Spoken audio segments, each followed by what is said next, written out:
Mag-refresh lang dapat eh. Kung may internet ka na. Right.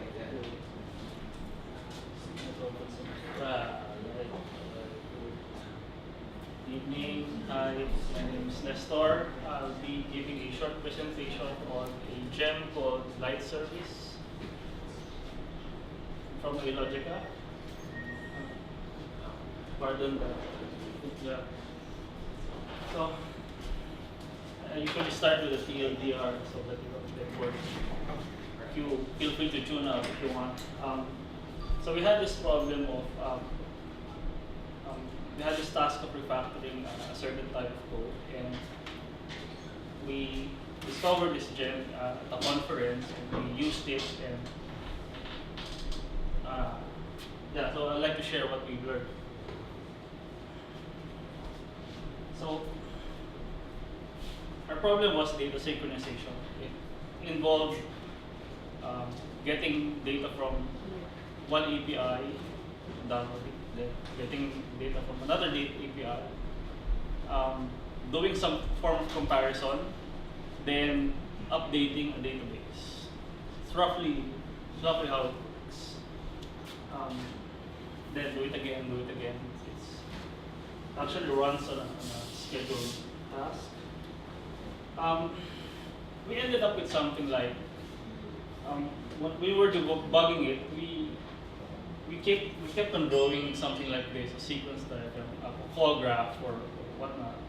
Object A calls object B, C, D, E, and F. Then the last object returns the data all the way back to the first one. Knows what's happening. At each step there's a new object, then you pass the data in it, then you call a method. And the method names may change at each step. So the LightService come in. So what we've learned is that we could change the structure of this from a call graph into some kind of a pipeline, where a pipeline consists of many steps or actions. Input of one, or the output of one step is the input of another, and so on, deviation. So the LightService gem allows you to structure your code into actions wrapped by an organizer. Yeah. And each action doesn't have to, well, they share some kind of context, but they don't have to have this burden of knowing who to call next. It happens on the organizer level.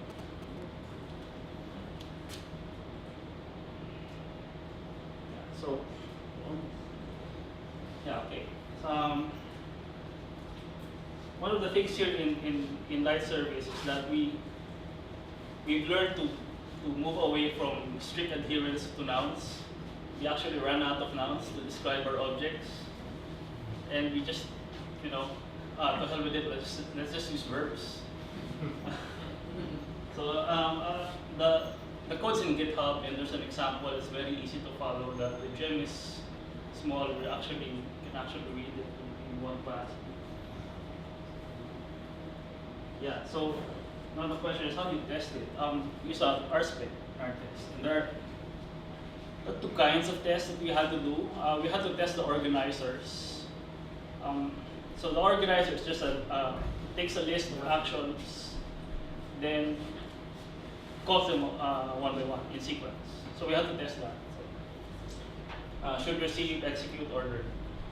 Something like that. And how do you test actions? Two ways. So you have to test what comes into the action. So all the expected. Okay, this action requires this kind of thing in the context, so it needs to test for that. Then you have to test what the action does and what it returns to the context.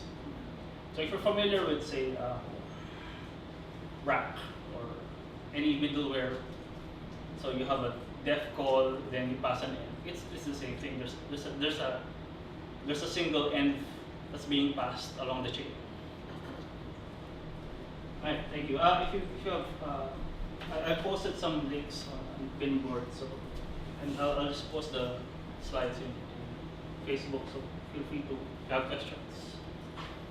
Yeah, so here's code. So that's a spec. As to Lapit na lang kayo. Mamaya. Maraming space. Una lang kayo sa harap. assuming you have this very large controller that does if this, if that, so on and so forth. What LightService buys you is a way of hiding the details of those if and else things into organizers and actions. So you could break down the code into something like this. This is an organizer. And if you notice, it doesn't, you know, you could be pedantic about it, it could pronounce, but for us it's easier to just, you know, okay, this is the verb, and it happens to be a class, but, and an action looks like this. So it does one thing, takes stuff from the context, does its work, then if it needs to return something, it just passes it back to the context.